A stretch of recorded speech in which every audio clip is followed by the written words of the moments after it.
Welcome, everyone, to the Granolah arc roundtable discussion. We're going to discuss the final few chapters of the Granolah arc. Back in December, we got back together that month and we covered the Granolah arc so far, which at that time had been running for about a year. In August of 2022, the Granolah arc came to an end with Dragon Ball Super Manga Chapter 87.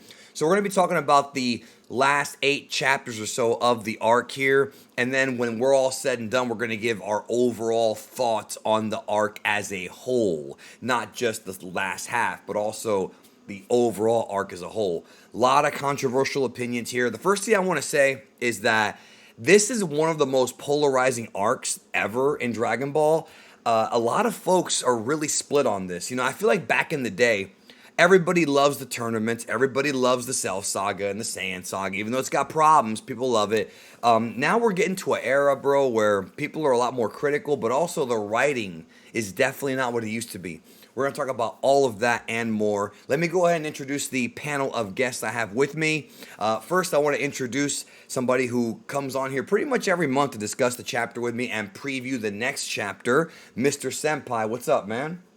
Yeah, I'm just chilling.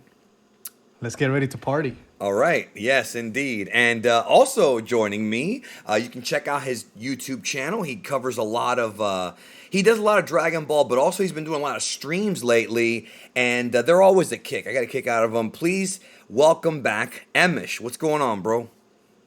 Hey man, what's up? Good to be back. Let's get it. Let's get it, bro. And then also joining me, he's been here a few times as well, and somebody who covers the manga each and every month and gives his opinion and also has his own fan-made works. We'll talk more about that later. Please welcome back Alex from Unreal Ant Gaming. What's going on? Going on, man? This is going to be a lot to talk about, so I can't wait. Let's get into it. Yep. All right, so we talked about the first half, and I want everybody to go check that out. I'll leave a link down below in the cards in the upper right. The first video we did, we talked about the first half of the arc back in December, thinking it was going to go another year. It only went about 8 months, and right now the manga's on break. So where we left off was we were talking about Bardock. Now, I want to get this out of the way here before we go any further because people tend to get real emotional on this internet. Nobody on this call, nobody hates Dragon Ball. Like, we all grew up with it. We all saw it as kids. But we have to be honest. When something is not good, it's not good. And when something is good or we like it, it's good. Now, everyone has the right to their own opinion, but you're going to get to hear everyone's reasoning for this. And I want to start off with probably the most controversial thing about this entire arc, yo. Well, what really... It kind of pissed me off. And even though there is an explanation for it, it really bugged me when it happened. And that is Bardock's wish that he gave to Monaito, or whatever. He stated it. Monaito made the wish in the past. Last year, we were talking about how Bardock had some kind of way of defeating Gas, and they were going to hold off on us ever finding this out. And when we did, we all thought it could be a secret weapon. It could be a secret technique, maybe a weak spot on Gas. That's not what it was. Based on what I've seen, it's kind of polarizing, but also a lot of folks hate it, like me, which is Bardock apparently made this wish to Monaito to basically, the best way to explain it is that he wished to be able to go home and see his kids, which would be Goku and Raditz, Kakarot and Raditz. And what wound up happening is the dragon sort of mess with the entire chain of events of the universe here. Sort of the whole concept of like, random versus predetermined, or, predestination paradox versus, random chance, or whatever the case is. Like, are we really in control, was thrown out the window because the ramifications of that wish is that now Goku and Raditz were going to survive the death of Planet Vegeta. They were going to survive all of their other traumas in life until they finally met as adults. And of course, in that fight at the beginning of Dragon Ball Z, both Goku and Raditz died. And all of that was done to where the dragon gave Bardock this mysterious power-up, which, yeah, it was based on his own will, and that was all good. But it gave him this power-up to defeat Gas. And to me, this straight up sucked. And not only that, but it also hurt Dragon Ball. There were some people who I think took it too far, saying that it ruined all of Dragon Ball. I'm not going to go that far because ultimately this manga is mostly a collaborative effort between Toriyama and Toyotaro, not just Toriyama. So I'm not gonna let it ruin what I loved as a kid, but it definitely left a sour taste in my mouth, bro. So, Mr. Senpai, I'm gonna start with you, bro. You and I talked about this. Now that the arc is over, now that the story has come to a close from Granola's perspective, how do you feel about Bardock's wish now? I loved it. See, this is controversial. A lot of people are gonna say that they didn't like the wish, right? Predetermination, etc. But I actually think it makes a lot of sense with Dragon Ball and Dragon Ball Z. So when Goku was a kid, he never once died, except for that one time where Piccolo stopped his heart, but then he went right back up, right? He didn't stay dead. And that was a little bit weird. Why did that happen? Why didn't Goku die until he became an adult? So I think that wish is consistent with the lore of Dragon Ball and what's already essentially canon. But it doesn't take away from Goku's achievements. Think of it this way. He's a low level Saiyan, right? That's always being discussed. Right. But those words don't make sense with him as a kid, has always been able to defeat all his enemies. See, the thing is, the reason that Goku became stronger was because whenever he was close to death, then Shenron, or not Shenron, but the other dragon, will step in and make sure that something happened to where he wouldn't die, right? Because that was the wish. He needs to survive until he becomes an adult.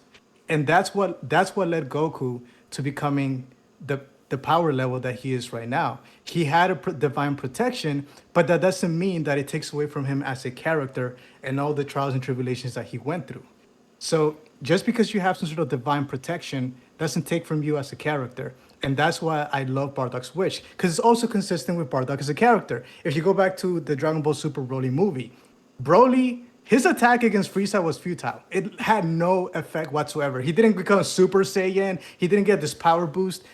None of that, right? So him having this selfless wish being given to Goku to protect him, I think makes a lot of sense. And honestly, I have no problem with that.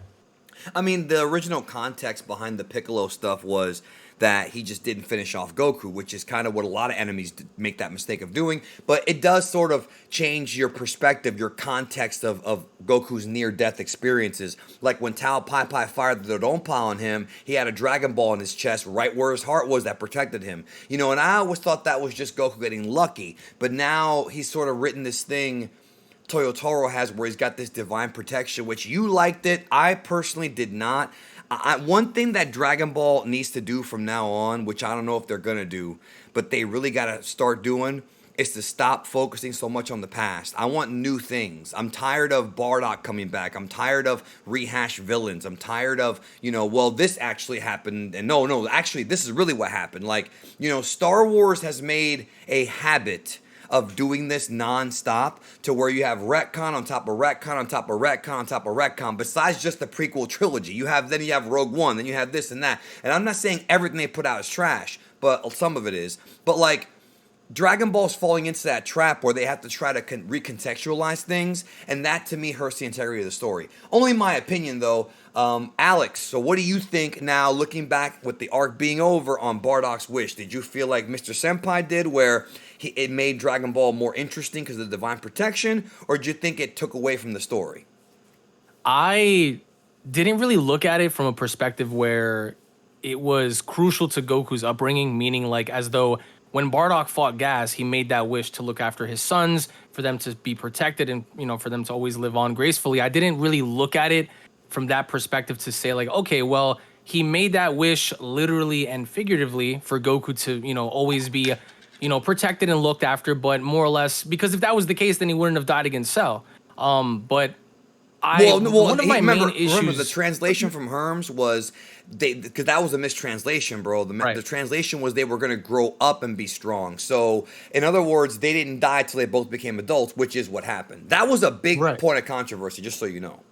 Right, but even then, it's not as though Goku didn't work for anything. Because I agree. He did. He definitely everything did. that he strived to achieve was achieved through hard work, and that's a fact. So it's not as though Daddy made a wish, and then Daddy's wish came into fruition to where he became the mightiest. No, at one point, Goku was far behind everybody in power in terms of skill set and knowledge, and he was able to supersede that through hard work and consistency. But the one thing that was kind of a takeaway was figuring out what Gas's weakness was at that time, only for Gas to put this into question, to ask, okay, well, are you trying to atone for the fate in which the Saiyans have caused by killing off a bunch of people? Is it revenge? Like, what drives you? And for Bardock to say, well, what drives me is the sheer motivation and determination of what I need to do to beat you, is it's all I need as an individual to take you down. That reminded me of something to where when you look back and or at least when you look at a fight with Goku and Vegeta, the primary factor, or the primary goal for any of them would be and should be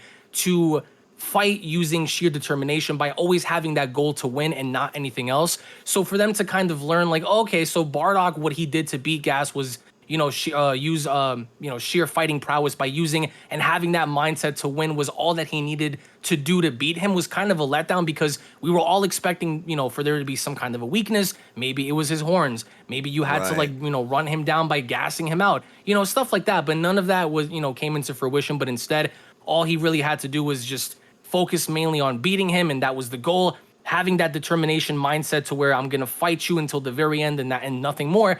It was kind of like, all right, well, weren't they doing that from Z? Weren't they doing that throughout Super? Was to even fight, as a kid, right? Even in Dragon Ball, was to always fight to win, was to always fight to overcome the opposition. So that was a little weird. The dialogue, I felt like, for Bardock and Gas was a little wonky. Seeing him again, I didn't really have an issue by seeing Bardock in the manga, because it's not as though Bardock, in my opinion at least, had some sort of a massive impact to where it shifted the entire narrative of the story, because ultimately enough, Goku still grew up the way Goku did, and he had to work to to be where he needed to be. But I just think that with Bardock's wish in particular, I'm in between.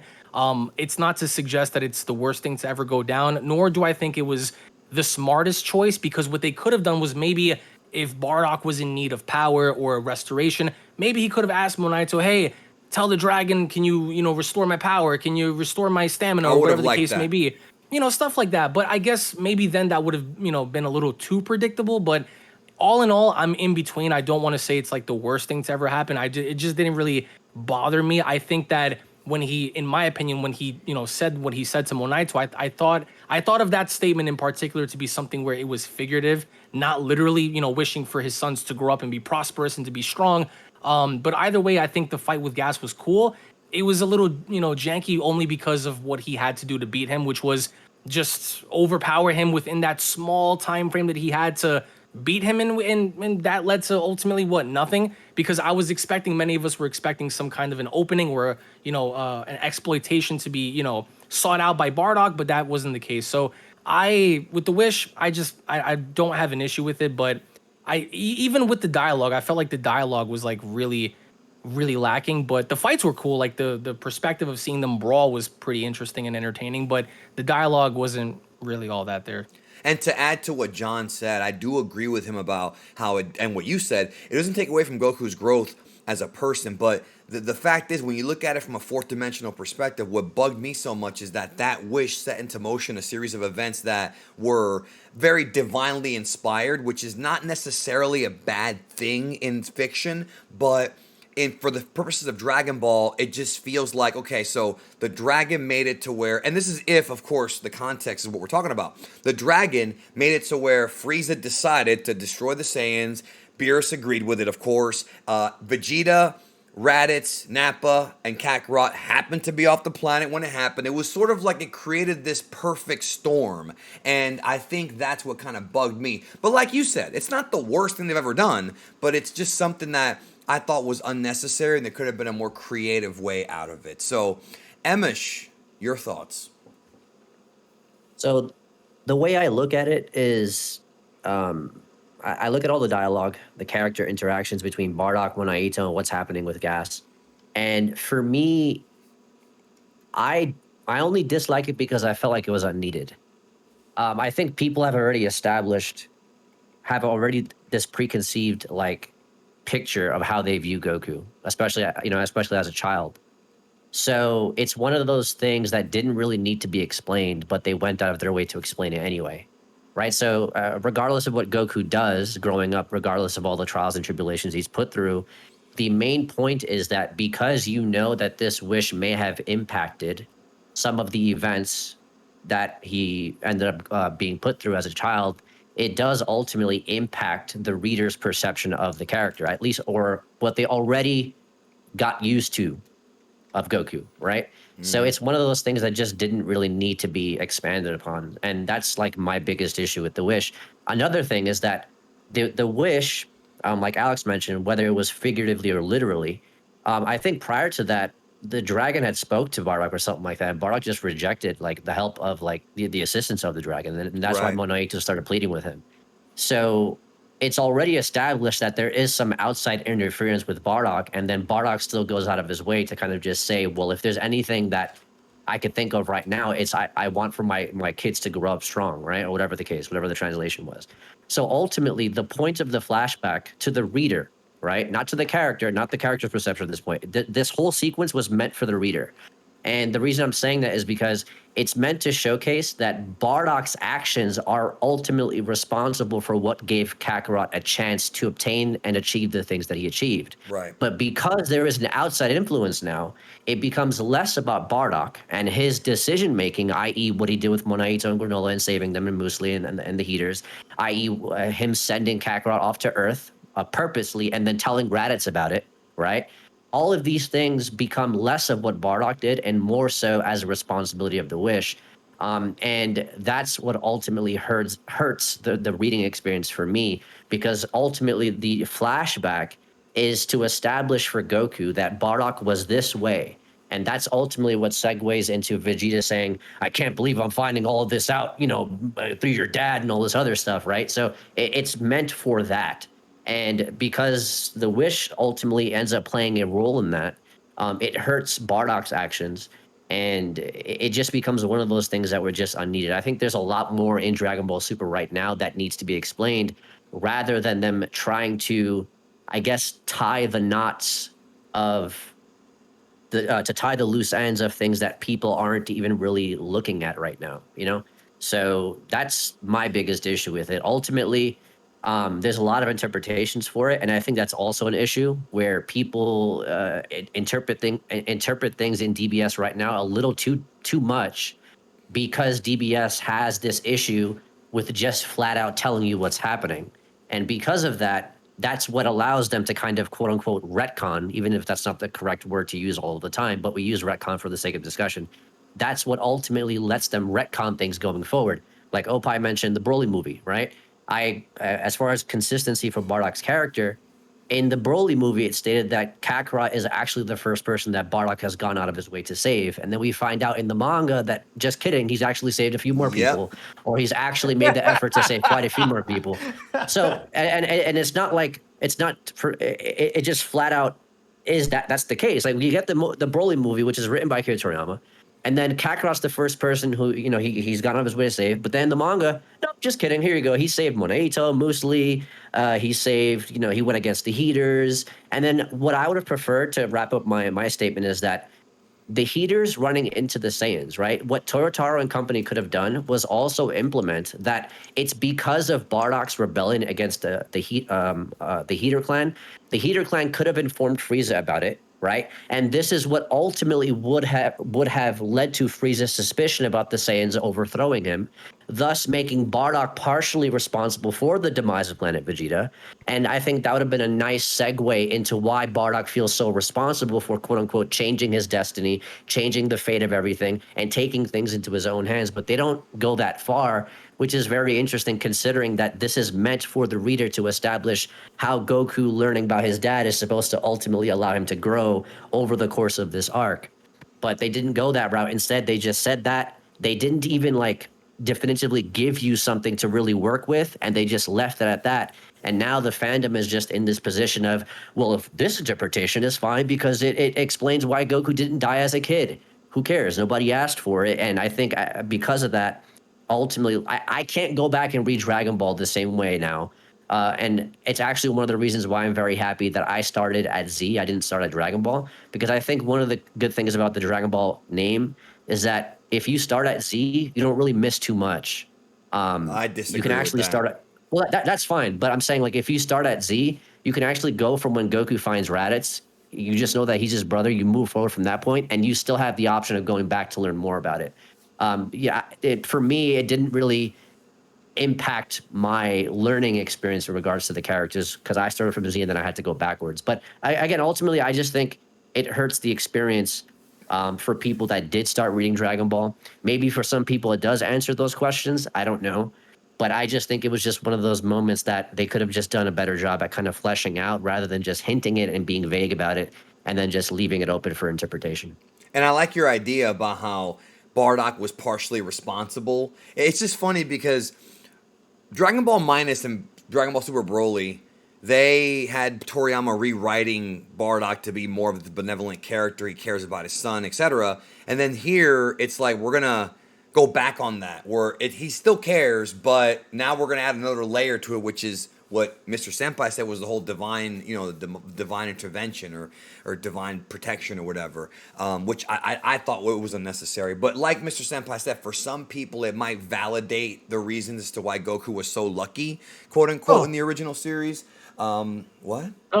So damn lucky he survived. See, the thing about the divine protection is that the divine protection didn't change the fact that the Saiyans were still gonna get killed. It only intervened just enough to where it affected Goku, but not so much things around him.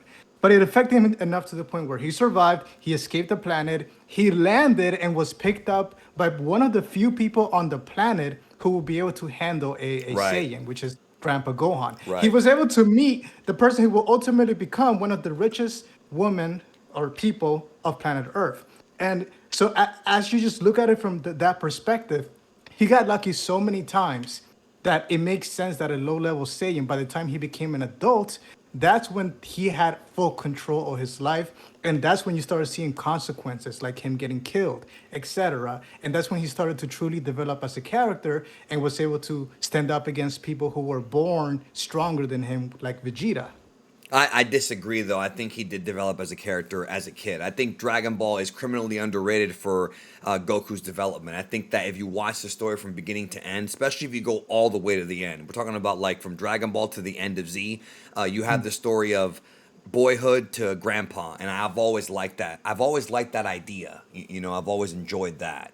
But again, it's going to be a thing where everyone's going to disagree or have their own opinion of it, and it's just very polarizing. It's one of the most polarizing choices that Toyotaro's made since he started doing this. There's been a lot of them, let me tell you. I thought the Future Trunks arc was going to be like the ultimate polarizing thing, even though the ending sucked in both versions, in my opinion.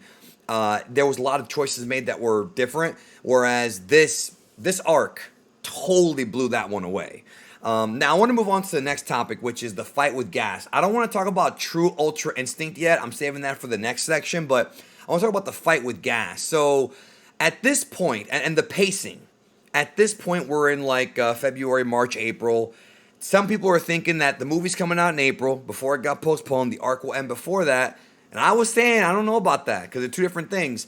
And it didn't end. But it did feel like this fight with Gas began to drag. And some say Dragon Ball's always dragged, but from the manga, it really hasn't. The anime, you could make an argument. The manga, not really, not in my opinion. But, of course, everyone's up to their own interpretation. Quick question. This is a quick one. I'm going to start with Emish. Did you feel at this point, with Goku fighting Gas again, that it began to drag, or were you fine with the pacing? Well, no, it dragged on for quite some time. Gas is ultimately a character that we learned through the flashback has no real sense of self-identity. So that's why he constantly questions his opponents. Like the people that actually try to stand up to him, he questions what their motives for fighting are. And that's because he doesn't have that himself. So he kind of like, it feels like, looking back at it, that's what he was searching for, because all of his confidence, everything that we know about Gas lives through Alec. Yep. Gas he's actually a very insecure character. That's why he's made fun of for peeing his pants back in the day. Those things are obvious telltale signs that Gas lacks any kind of self-identity, and he's searching for it through combat. Because through fighting Bardock, Bardock made Gas question his own strength, right? And this is very common, I think, in Dragon Ball, especially in Z, especially in Super. Like if you look back to June, for example, it was the same thing. Vegeta is constantly put through this, right? He's constantly questioning his own strength when he already believes that he's the strongest, et cetera, et cetera. So it's a common theme. But to answer your question and keep the discussion moving, yeah, I agree. It was dragged on for sure. No, and I'm glad you said that, dude, because you brought up a very good point in that that's actually one of the things I like about Gas is that he's not like Alec. They're two very different people, and both of them are aspects of Frieza's character and who Frieza used to be, which ties into the finale of the arc when Frieza basically in by destroying both of them. We're gonna talk about that in a minute, like later on, but by destroying both of them, it's almost like he destroyed who he used to be, and I like that. That's something one of the good things I enjoyed about this arc, even though the ending pissed me off for other reasons. We're gonna get to that. Like, I'm very mixed. When I say polarizing, I myself am kind of like, I like that, but do I really like it? Like different aspects of why I love Dragon Ball.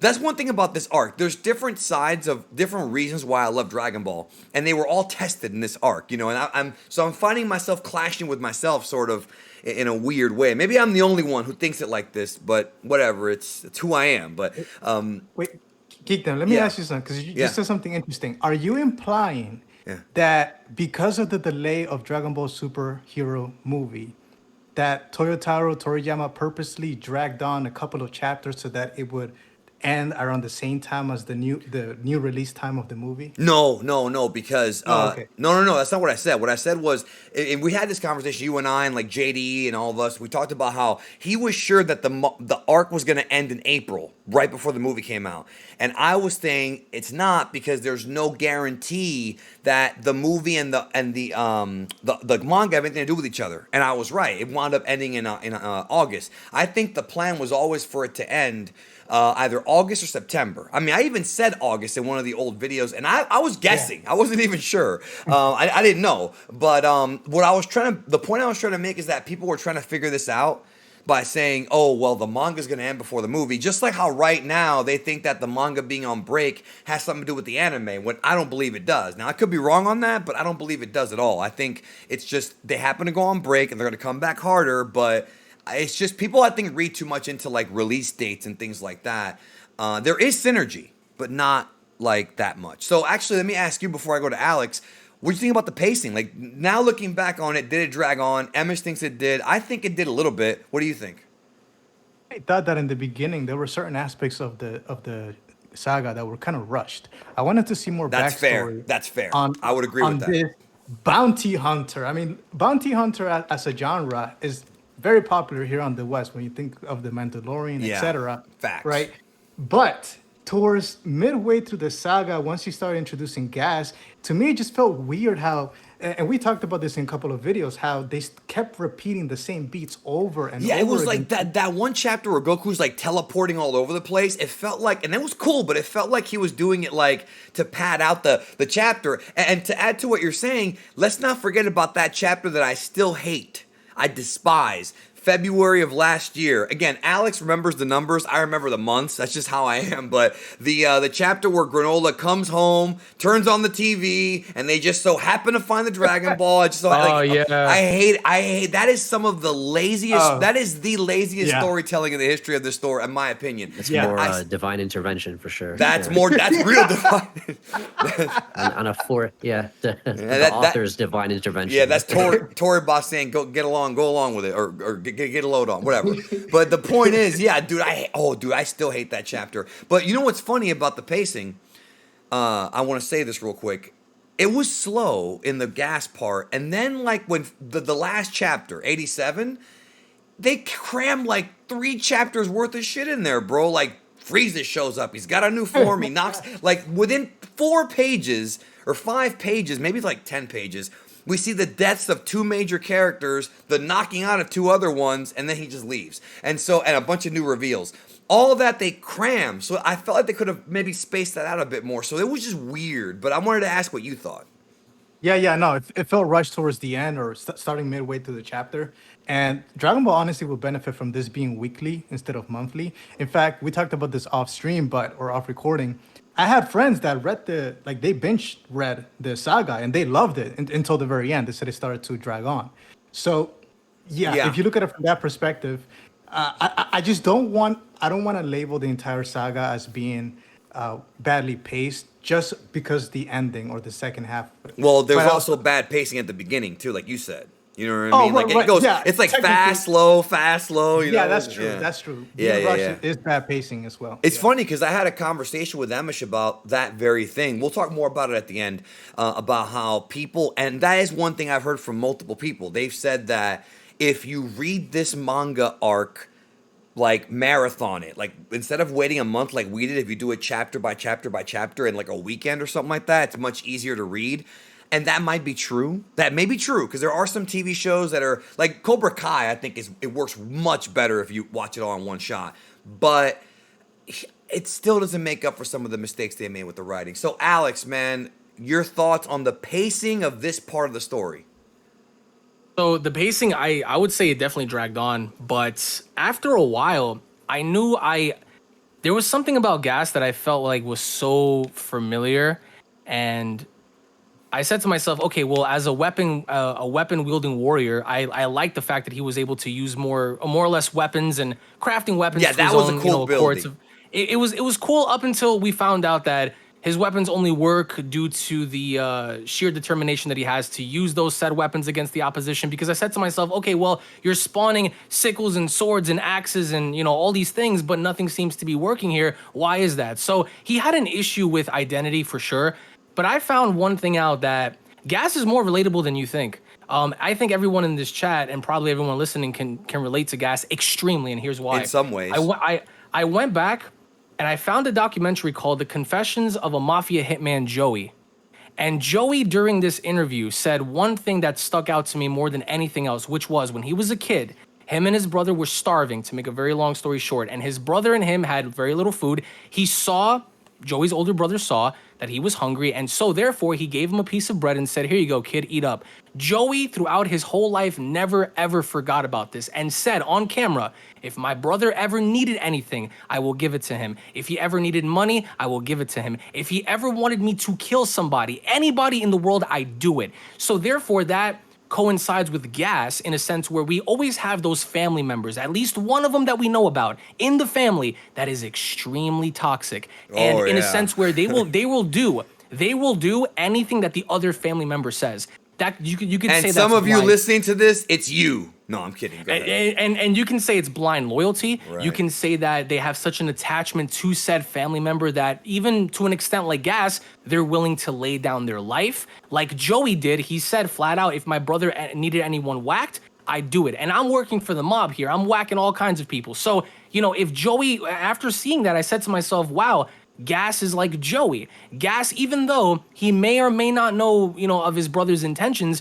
he cared about his brother, admired him so much that he was willing to do anything and everything for him because of that loyalty. Not only that, but he wanted to prove himself after being a failure. He failed 40 years ago when tasked to take down Bardock. He wasn't able to do it. So now that he's the quote strongest, he was tasked with that mission to go on ahead and seek out, what he was told to do by any means necessary. And I guess you could say by the end, he even still tried to do that. But Gas's character is relatable in a sense to where we can either A, relate that to a family member that we know of, or we can relate that to somebody that we either know of a family, that may have a person like that, that despite them even being in the right or wrong, they will still do what the, other family member asks of them or more, wants them to do. And so he was very naive in a sense where even though he may have laid down his life just to do the bidding of his brother, he did have that sense of loyalty, that undying loyalty that served him up until the very end. And I think that the established idea of,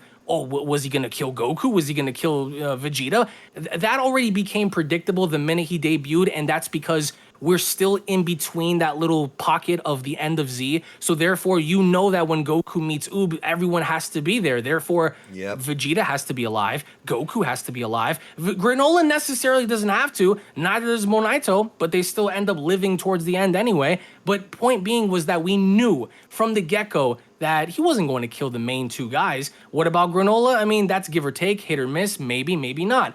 But the fight did drag on in a sense where he was trying to pursue Goku, take him down when he should have taken him down a long time ago. Then we saw how he was kind of getting pushed back by Blue, which was weird. and then but he was able to take on Ultra Ego and Ultra Instinct at the same time with no problem. So it was like, all right, well, can you guys kind of figure out what you want to do with this? Because again, it kind of feels like you're dragging this along. So Gas's character definitely, proved the sense of undying loyalty as a family member. He was taken advantage of, and what I also noticed towards the latter portion of all of this was the two arcs, actually correspond, Moro and Granolah, in a sense where as Moro got younger, he grew stronger, whereas as Gas got older, he grew stronger. So it's more like an age thing. One guy has to get younger to become stronger, while the other one is continuously burning through their lifespan to get older to gain such strength. So the fight did drag on, and there were lots of inconsistencies, but at first, with the way he fought, until he started fighting like everybody else, was cool because he was using weapons. He was adapting in a different way. He was like Darth Vader, choking people, throwing them in the water, like almost drowned Goku. So these things were cool. It was a bit different than what we're normally used to. But then they made the typical mistake of making the villain fight like everybody else, because after he stopped using weapons, what made him special? Nothing really. It's like what happened with Moro. Same thing. Yeah, with the magic. Same curse. Yeah. By the way, there's a book. I will say this real quick. There's a book you should read. It's actually it's not based on the book you mentioned, but it's you'll like it. It's called Confessions of an Economic Hitman. I don't know if you ever read it, but it's that conversation we had before we started recording about the government. You should check that book out because it's very interesting. Senpai, what were you gonna say, man? I was gonna say, gas sounds like an allegory to corporations, where you can dedicate your entire life to a company, and at the end of the day, once you're no longer useful, you're gonna get discarded just like that. Yeah. Now, the beautiful thing about Alex is that he just presented an entire logical and rational explanation on a platter.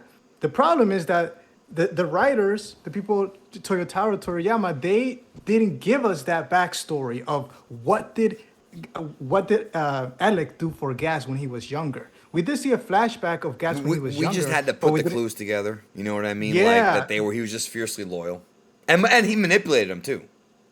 Because Alec was but what I love, one thing I do love, we're not just gonna trash. There are good things here. I love how that manipulation shit worked on Gas, but not on Frieza. Because when Frieza showed up, it's like you can't kid a kidder. You can't work a worker. He's trying to work Frieza, and Frieza's like, oh, you brought me here to get killed by him. Nah, fuck you. That I loved. That I did love for the Frieza character. But we'll talk about that later. Let me get to the next section real quick, okay? I want to talk about True Ultra Instinct Goku. So, Emish made a point on one of his streams. He had a quote, and I'm going to paraphrase what he said, where he's basically talking about the end of this arc, and he talked about how basically we're going to go back through the cycle again, which is something we've been dealing with since Super first started back in 2015, which is we have an arc, we get into it, something sucks about it, it ends, we say, let's go on to the next thing, right?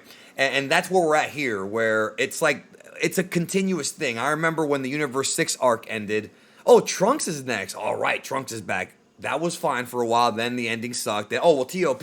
Oh, well, Broly. And that's a game that I certainly will confess to playing with myself. There's the fucking quotable, but I'm going to confess to the fact that I've tried to be optimistic. This Ultra Instinct thing, okay, so they have, and it's not that they've literally said this, but it's been, they have in some ways literally said it. Goku has reached the peak of Ultra Instinct so many times now that it's getting old. He hit UI against Jiren in Tournament of Power, both Omen then the Silver-Haired, but he couldn't control it. By the Moro arc, he was able to use Omen one way, and then he was able to, and better, then he was able to control Silver. So, okay, this is the peak power. Then we find out at the beginning of this arc, no, you're not there yet. You have to learn how to use Ultra Instinct in your base, like instinctively, like what the angels do. Then we see, of course, Super Saiyan God and Blue Ultra Instinct, fusion, whatever. Not literally fusion, but like the fusion of the two ideologies. Super Saiyan God forms with Ultra Instinct properties. And then we have Silver Hair again. Then finally we have True Ultra Instinct. And I feel like it's getting to the point now. And if I'm wrong, I'm wrong. Everyone has a right to their opinion. It's getting to the point now where it's getting played out. Like, there's so many variations of Ultra Instinct. And everybody on this call has done multiple videos, had multiple conversations about this.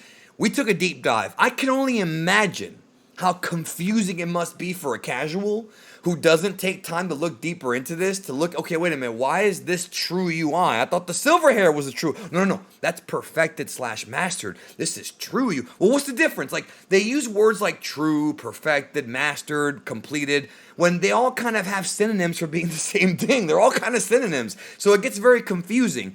And in my opinion, it's going to be really, in my opinion, obnoxious if in the next arc, Goku is once again trying to figure out what more to do besides just get his own body stronger, because there's always a new Ultra Instinct. Now, that being said, obviously I know that true Ultra Instinct was somewhat, quote, a takeoff of what Bardock did, where he relied on his own Saiyan instincts and his pride and all that. I get all that, and I appreciate that. And it's supposed to be leading to Goku using Ultra Instinct in his base. This is kind of like the same thing, but is it really? And so I want to start with Mr. Senpai this time and ask you, what do you think about true Ultra Instinct Goku? And that's a two-part question. And what do you think about Goku once again using the Susanoo giant projection form once again to help finish the battle at the end? What are your thoughts on both those concepts? Yeah. I'll keep mine short because I want to hear from Emma. She didn't get a chance to speak last. No, he did. He went first. Oh, he did. Oh, okay. But I'm going to keep it short just because the first part of your question, I absolutely hate how they're flip-flopping on what Ultra Instinct means as a word and as a technique. Like, at this point, even I'm confused. I mean, what's going on It's here? confusing. I can't blame you. And you're a fan. It's gotten to the point where I have to shut off my brain and not overthink it. Because if I overthink it, it's gonna get changed next month. Emish has talked about on multiple streams, bro, that's not what you should be doing, and I agree with him. You know what I mean? Yeah. So I know it's gonna get changed once again. So there's really no point for me to overthink it. However, the second part of your question, in terms of that technique he used at the end, I did want to see that again. I just thought it was too early. Yeah. Just like Vegito, right? That's something that you rarely use. Right, so I got now this is going to become like a nuclear weapon that he's just going to have up his arsenal. He's going to be able to use it when, like every saga, and I don't like the way they're approaching that. Right, and well, I mean, I just felt like it was less effective here than it was against Moro, because with Moro he had to turn giant to punch the crystal. Fine. Here it was cool seeing like Goku like launch this dude into space. That was something that like I wanted Gohan Beast to do that to Cell Max. One of the big plot holes of that movie is how the fuck can Cell Max explode on Earth and have, just like Cell was supposed to, and have the planet not go up in flames. Cell Max was so powerful that you could make an argument he could blow up the entire universe if he exploded. I would have liked it if Gohan would have grabbed Cell Max's body and chucked him out into space and he would have blown up somewhere in space. That would have been a much more badass ending, instead of him blowing up on Earth and there's like a crater. Like, wow, that's terrible. I hated that about the movie, and I liked the movie. But with Susanoo, like it was cool seeing that, but I just felt it was less effective than it was the first time. So I'm gonna go to Emish. Looking back now, are you still annoyed at how UI is being treated, and what'd you think about the Susanoo finish? So the reason I dislike True UI is because we're getting this now. So we've already gotten Omen, which is the sign of Ultra Instinct.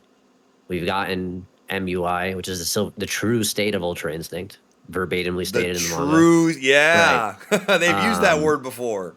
Yeah, perfected, true state of Ultra Instinct. It's like all a synonym. It's verbatim. There's no interpretation for it, right? So now what we get is, well, no, this is Goku's version of Ultra Instinct. Well, that's the point of him using it in base Super Saiyan God, Super Saiyan Blue, and every other form, right? Like, he could just still fight. He could use the properties of Ultra Instinct, but utilize it in other forms now. I'd say that speaks to some level of mastery to some degree. I think the problem with Ultra Instinct right now is the more he perfects it, the less he's able to use the silver-haired variant, is what seems to be the implication. And I don't mean that, like, literally. I mean it in the sense where every time he goes into silver hair, he seems to perform less than what we remember him being able to perform at. If you remember versus Jiren, or you scratch up Jiren, if you remember versus Moro, it got to the point where the gods themselves were acknowledging him, right? Like, Beerus actually gave him respect for the way he fought, and he said, perfectly done, the way he fights is godlike.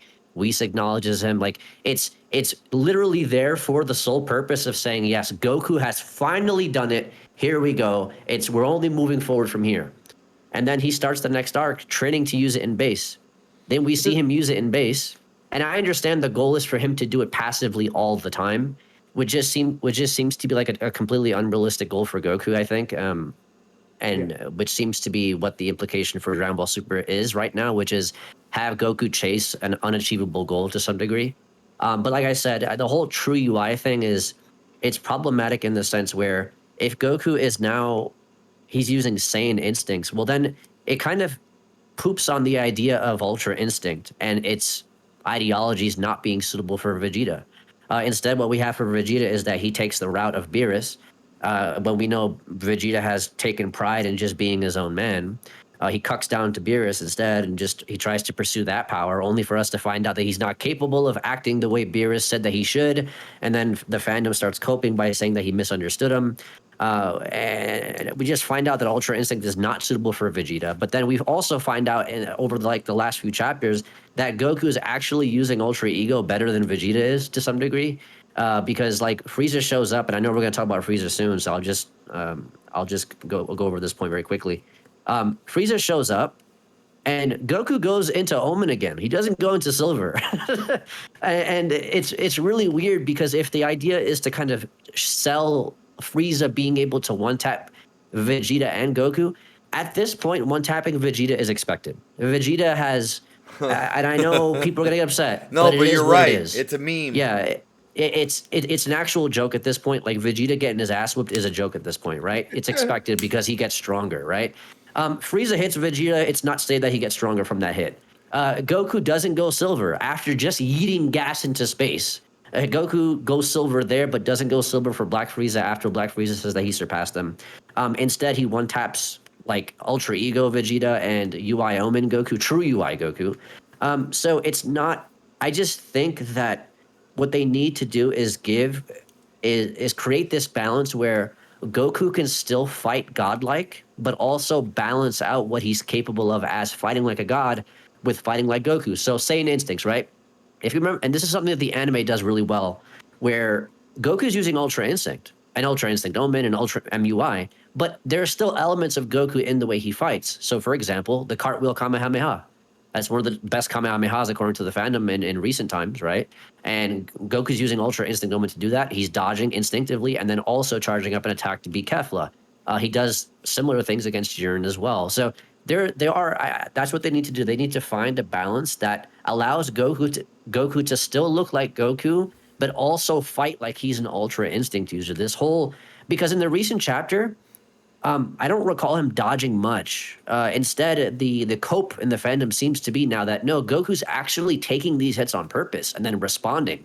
But it's like, yeah, but then that's Ultra Ego then, isn't it? Because now he's doing both things better than Vegeta. Vegeta gets hit. Of course he is. And he just goes to sleep. Yeah, I know. Of course he is. That's true. But that's what I'm saying. The more they try to make these things complicated for Goku, the more diluted it becomes for Vegeta and the surrounding cast, especially the opposition. Because then what they do with the opposition, like Opie and Alex and you guys were talking about, is that they have this issue where once the villain gets to a certain state of power, they stop acting the way they were. They stopped doing the things that made them powerful before, and that gave them this sense of feeling like they're a threat, like an imminent threat to existence itself. Like Moro, once he ate 7-3, he relied way too much on his copying abilities rather than just fighting like Moro. And with Gas, he relied on his weapons for quite some time, and those were quickly made to look like dog shit. And then he just starts relying on abilities that he's not even proficient with, when the entire theme of the wish of this arc was to showcase that experience in most cases trumps raw power. So Gas's experience with his weapon creation should have gotten stronger by the wish, which would allow him to dog walk Vegeta and Goku, but he doesn't. And then the same thing with Granolah. If you guys haven't noticed, the last time we saw Granolah use his vital point perception is when he fought Goku. After that, and then he needed aim assist. He one-taps MUI Goku, and then he needs aim assist to snipe down a swimming Vegeta, a blue Vegeta who's swimming in the water. He needs aim assist for that. And then Goku stops. And then Granolah awakens a second eye, which is his true awakened state. Like, that's his true power, right? And he's not using his eyes anymore. He's just fighting like a brawler at this point. And whether or not the intent is to showcase that, whether or not the intent is to showcase that Vegeta has rattled Granolah, and that's why Granolah is kind of like getting out of character, and it's for the sake of character development. I'm fine with that if the character feels like he has developed. And to wrap it up again, this concept of true has been something that's been thrown around for quite some time. So, for example, remember when we got True Golden Frieza? Of Remember that we course, started of calling, course. yeah, we started calling him that, and the reason we started calling Golden Frieza True Golden Frieza was because he had mastered the fucking form. So the same thing applies to Goku, but he hasn't. So there still seems to be so many routes and so much of a direction that Goku still needs to take, because the more we see him in Silver, the more underwhelming he starts to become. But then when he fights, like when he's using Ultra Instinct in other forms, he's outperforming the silver-haired state. But ultimately, what this could also come down to is, and I wish Toyotawa and company had done a better job of this, is that Goku flat out says he has no interest in fighting the Heaters. Verbatim. He says, you guys can come back. I don't really want to fight you guys, which would ultimately explain Goku's lack of performance in these fights, ultimately, because he has no motive, he has no oomph, he has no desire to Which is win, very to unlike fight. Goku. Well, it just goes to show how irrelevant Gas was and how irrelevant the Heaters were, because, and that's where it just comes down to Gas having this lack of identity. The reason Moro can be taken so seriously, and Jiren and all these other guys can be taken so seriously, Goku not as sold villains, for but him. as, well, mostly because they had this identity, right? Like Goku took them seriously because they were threats, but there were also oppositions that needed to be dealt with in some way, shape, or form. But ultimately, what he does with Moro is he says, "Do you even lift, bro?" And then with Gas, he just doesn't want to fight. He doesn't want to fight the Heaters. He doesn't even want to fight Granolah after a while, right? Like to wrap it up, I will say that this arc did not really need Goku. You would have to take out the flashback and stuff like that. But the flashback could work just as well for Vegeta as it did for Goku. And like Bardock's influence on the arc could work just as well for Vegeta as it could for Goku. And ultimately, I don't think Goku needed to be in this arc. It would have been fine if like he stayed with Whis to figure out UI while Vegeta handled everything with Granolah, because I think there would have been a lot more of an interesting dynamic, and it would give Vegeta a chance to kind of actually be put in the driver's seat, so to speak, and actually make decisions that don't really have to rely on Goku's decision making. And you could focus on Vegeta for the arc, and then have Goku learn things on the side, which is common for Dragon Ball, I think. And last point again, sorry, I know it's a long point. In regards to, because you mentioned superhero, for example, excuse me. I'll give you What a I was long saying on point. one of my streams was that what they could have done in an effort to kind of like try to tie in the timelines was have the events of the Granolah arc take place at the same time Cell Max was happening. I wish. So yeah, so that way, like, while Goku and Vegeta are away fighting Granolah and the Heaters, that would explain why Yep. they're not really involved in the superhero timeline. But they're Mainly they're eating because, ice yeah. cream with Broly though. You Yeah, know what I exactly. mean? But yeah, that's just another issue with like the communication in regards to like how they go about handling Dragon Ball Super. There's too many different outlooks on it to the point where it's Too many becoming cooks in the very kitchen. over. Yeah, I agree. So yeah, there's that. Yeah, and I want to bring up what point you made. One of the reasons why a lot of people tend to covet original Dragon Ball is because when we get to Dragon Ball Z, we saw this problem where Toriyama kept running into this roadblock where he wrote himself into a corner. We have Super Saiyan, Goku does it, it's built up for a long time, he achieves it, great. Then came the grade forms, you know, the Vegeta form, the Trunks form, grade 2, grade 3, full power, and then of course Super Saiyan 2, and then Super Saiyan 3 in the Buu Saga. He's always coming up with new forms. And now it just feels like, at least back then you had numbers and you had explanations. Now they're not explaining it well enough, I don't think. And Toyotaro's interviews that he does with Victor Uchida, I don't think they're that effective. Now, I'm going to go to Alex here. I want to ask you the same question, but I also want to add something to what you, to a conversation you and I had a long time ago. We talked about like the overabundance of transformations. We talked about this like years ago. And even before we got to all this new stuff, even before we talked about like how, you know, there was the trunk stuff and like everybody has their own new form. Orange Piccolo, Gohan Beast, Broly's form, Kale's form. And part of me likes that, but it's a lot of forms, man. My question to you is, it's a three-part question for you. A, are you feeling form fatigue now? And then B, your thoughts on True Ultra Instinct Goku and Susanoo. So Goku Susanoo never really damaged anyone. Goku Susanoo was never meant to be a combative technique and or ability. Moro grabbed Moro. Goku grabbed Moro, held him in place.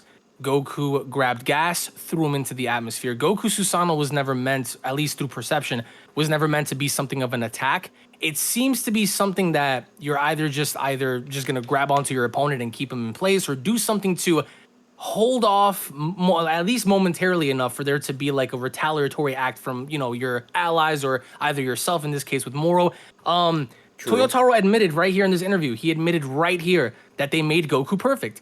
Out of his own mouth, Yep. he said, Right. he was kind of perfect. That's why in the first half of Volume 16, we showed that there is a level of perfection beyond perfect because we made him perfect. Therefore, i.e. saying, hey, we messed up. We wrote ourselves into a corner. Yeah, he's unbeatable. That's a fact. He's unbeatable. We have to downscale him now. Oh, I know. How about we go back to the BS with Maris when Maris was watching him the whole time when Goku went against his own principle to power up, when Maris told Whis, hey, this was not the strategy. This is not what he's supposed to do. If he fights like this, he's going to go down. And Whis then asked him, hey, so do you think that Goku has finally mastered this power? He asked him, right next to him, has Goku mastered Ultra Instinct? Then can we expect to see that silver hair? And Maris said no. And when Goku kept powering up, using more of his emotions, using more of his Saiyan instincts to fight off against Moro, Moro said, oh, I know. I just have to run you down until you burn out, and then you're done. You're screwed. And that's essentially what happened. So even with the whole idea behind True UI, in the end, it served no purpose. It served no purpose because he still got put down by gas. So I don't want to hear anybody talk about, oh, Vegeta took the L, Goku won. No, he didn't. Goku was eating dirt just like Vegeta because neither prior one to won using this whole arc. Exactly, and that's a recurring theme in Super because nobody ever gets the job done alone. But either or, they give Vegeta a new form, he eats Except dirt. Gohan. They give except for Gohan, they give Goku a True UI. He eats dirt. So I'm trying to kind of figure out here, like, okay, are you afraid to make Goku perfect, like you mentioned? So therefore, you kind of have to go about this, in a safe way. You're trying to play it safe to say, okay, well, that is the peak of power. So before he gets there again, we have to make him do this, and we have to make him do that, and we have to make him do this, and we have to make him do that. And it becomes a question of, okay, this is getting really repetitive.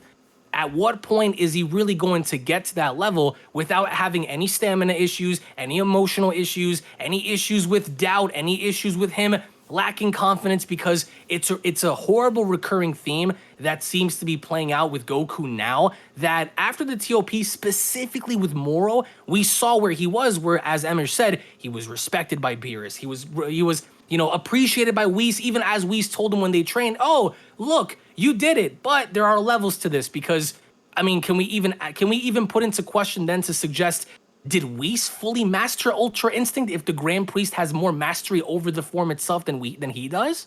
You know what I mean? So Right. it becomes a question of like, well, how do you define mastered? What do you define as being perfect? Well, If you're gonna, it's the moving goalpost. They keep changing it. right? Yeah. You can't do that though, because you already established the fact that during your interviews this was it. So therefore, after your team got together and said, this might be a bad idea, you downscaled it. So I wasn't a fan of it because we've seen this play out exactly with Moro, and it didn't. Well, it led to Goku mastering it due to Goku's training with Maris and him remembering all of that. So that was good, but then here it led to nothing because by the end, like you all said, after having his full power recovered, courtesy of Monaito, he still got one tapped by Frieza. Frieza Yep. one tapped both of them. So Yep. what's the point, No, but it's funny. I just want to add to what you said. All four of us seem to be in agreement, but it's funny because they did this weird thing where they kind of went back on their word with Goku, and then by the end of the arc, they're like, okay, well maybe now he's really understood it. But no, instead of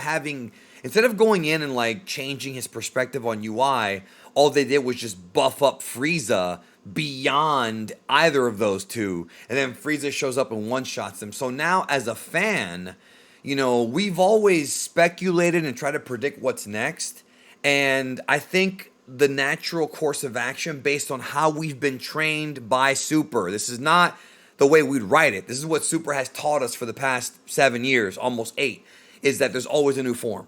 So now, in my head, because they can't write anything better, it seems, even in the movie, I like the movie, but even that had a bunch of ass pulls, which I called out, in videos I've done. Like, even now, it's like, well, obviously, Goku and Vegeta will eventually catch up to Frieza. They have to, with another new form. And that's the way I don't want... But never Beerus. But never Beerus, even though there's lots of evidence that Goku surpassed Beerus a long time ago. And I want to get to that. Actually, before I get to that, one last thing, Alex.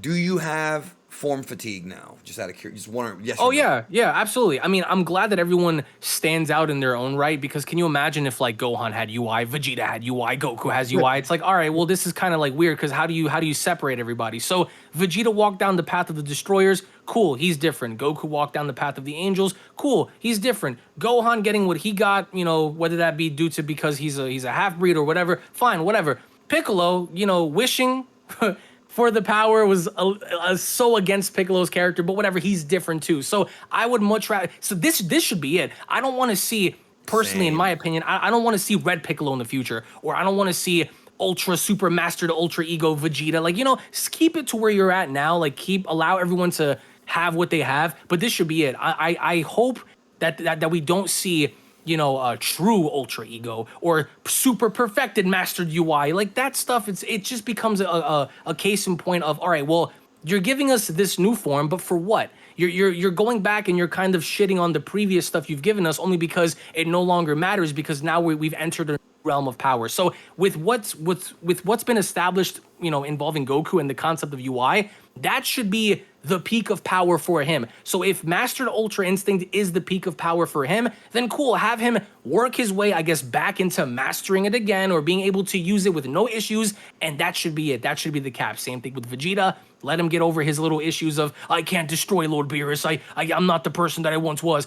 Do what you gotta do to keep that. If you're gonna stick with purple, don't give him orange. I don't wanna see Vegeta have orange, or, fucking silver or whatever. Let him be him, let everyone be them, but I think this should be it. No more forms for anybody, because if you give us something more, like they did with True UI, then it feels incredibly watered down, because we've seen that be done before. So what's the point? I think it's already watered down. I mean, if I have to pick between, like, if they came to me with two options, okay, and neither of these are the best option, but if they said, okay, you have two choices, when they eventually fight Black Frieza, it's going to be Goku and Vegeta with both of them together with new forms overthrowing Black Frieza, or it's going to be a combined effort of Goku, Vegeta, Broly, Piccolo, and Gohan, all with their final current forms, teaming up against Frieza. I'll take that one, because at least then you've powered up Frieza so much now. 10 years in the Room of Spirit and Time. No one's ever done that. Nobody's ever done that.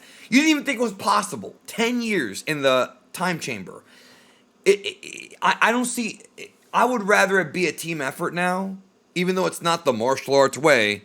I would rather it be a team effort than have it be just those two again. Now, speaking of which, let's get to the finale of the arc. All right, let's talk about it. So, couple of points I have. I'm mixed on this one, man. I remember I mentioned different aspects of my personality. Here we go. So, I'm a Frieza fan, but I don't want to see Frieza just come back for the sake of coming back. Like, he didn't need this form, but he comes back, and I want to give Totaro credit in that I do like how Gas got became more and more like a zombie. I like that. I actually really enjoyed that. Visually, it was cool. Like, his skin's falling off. Like, that's good visualization. And I liked Frieza coming back and realizing that Elec set him up and wiping him out. And I like how he brutally freaking ripped Gas in half and stepped on him. That was, to me, that overshadowed the Moro punching or clawing through Goku's chest, bro. That to me was the most violent scene in modern Dragon Ball, point blank, end of story. And I loved it. However, what? I was gonna say, you're sick.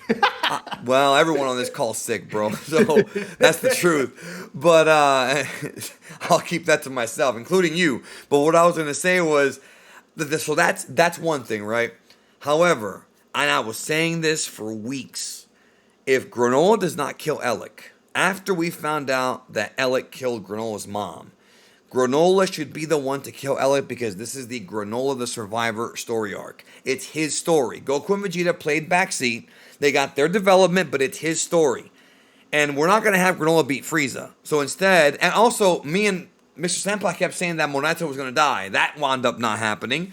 And so we all thought that, okay, Granolah takes out Ellic just to get that satisfying thing. We thought Ellic was going to kill Monaito, leading to a mirror of what happened in the Namek arc, where Granolah gets really pissed off and finishes off Ellic, and that's it. But that's not what happened. They had Frieza do it. Now, I like Frieza being smart enough to realize when he was being fucked with. I like that. I don't like the fact that Granolah, at the end of the day, he's not even the star of his own arc in many ways. He did develop. There was some development. There's more questions now I have than answers. It's like the Roddy Piper said, man, just when you have all the answers, I change the questions. That's what Dragon Ball did to me. And so now, Granola's there with Monaito, fine, whatever.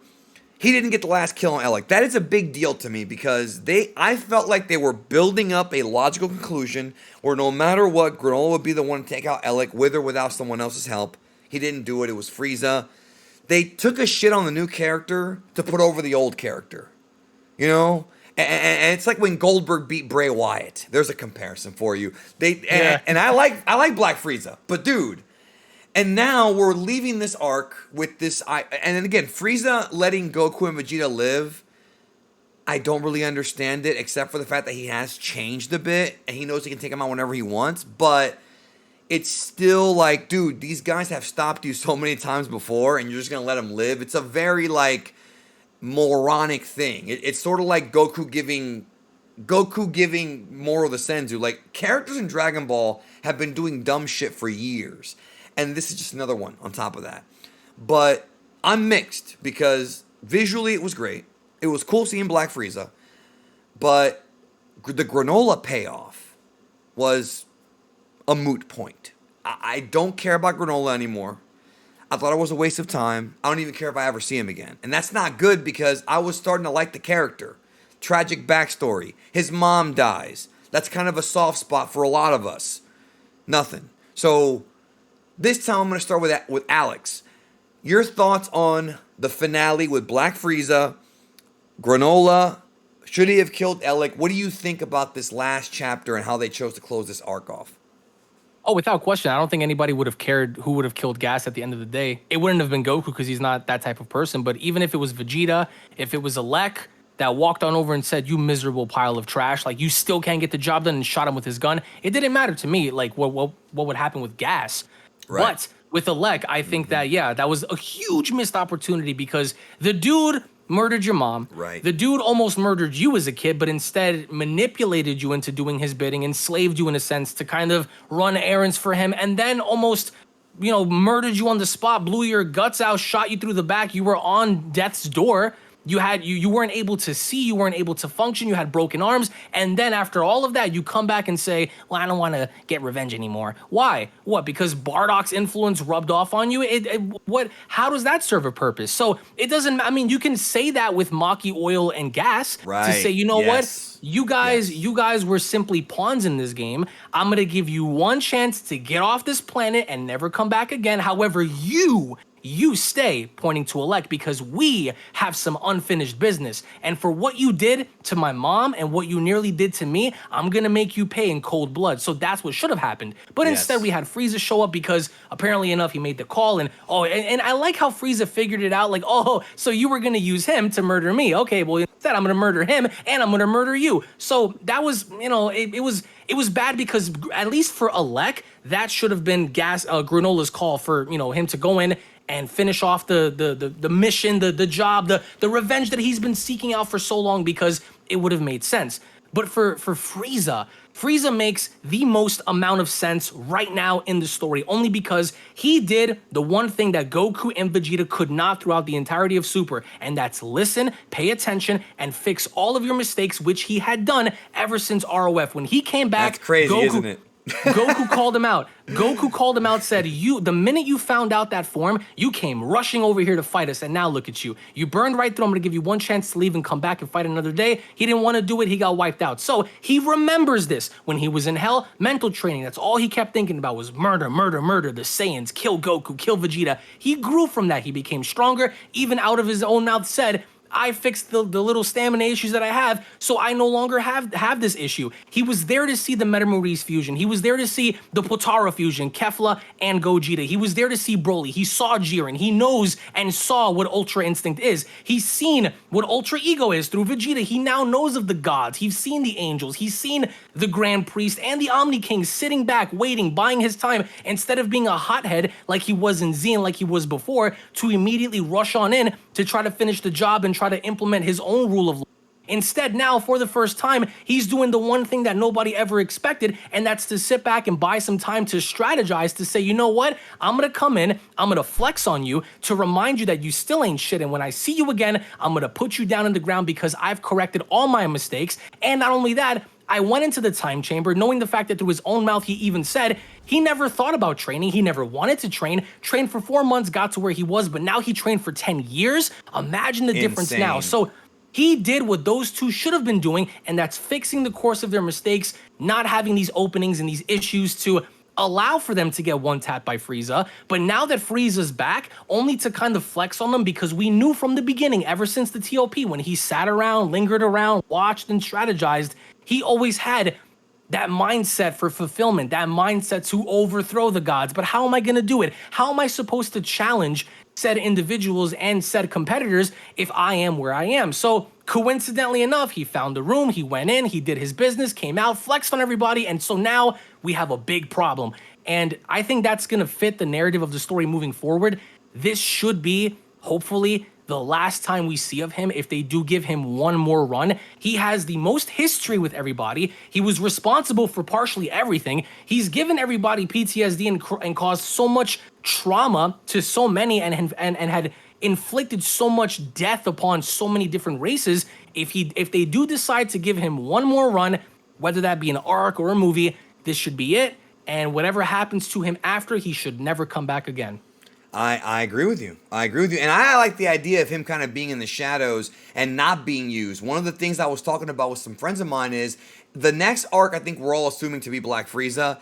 I don't know, man. I would like it more if him and Oil and Mackie went off and did something else. We have another arc in between, giving us a chance to recharge our batteries, and then Frieza can come back for a bigger deal. I would like that. You know, it's a little bit different. It's a little bit more unpredictable. Some fans might be irritated because, you know, we're not going right into it, but, you know, it is what it is. So, Emish, your thoughts on Black Frieza, the Granolah thing, the Elec thing? What did you think? 'Cause I do remember in one of your streams you talked about how Granolah, I forgot the actual verbiage you used, but you kind of said it, basically paraphrasing, it was kind of a waste of time. Well, well, in the most extreme case, what I had said was that you could skip. So the thing with Frieza is that it's cool, right? It's exciting. My only issue with it is that Frieza, like you mentioned earlier, who's already an established character, who Toru has had absolutely nothing to do in regards to expanding who he is, other than his new form, right? Comes in, swoops on in, and completely takes a big fat poop on the last 2 years almost of work that Toru has tried to establish with these characters who are developing. And so yeah, he wrote it. And he wrote it, right? So apparently we find out that Heater's master plan was to end the arc the whole time. So, you know, like, it's interesting because, like, I agree with that plan. I said the chapter itself was good as a standalone chapter, but for a finale, it's bad because it doesn't really it doesn't bring everything that's happened with these characters to a proper finale. It doesn't wrap it all up. They just swoop on in, they kill Elec and Gas. Maki and Oil are with Frieza now, and Granolah hasn't really gotten any closure. He's been asleep since February, I think. He shows up.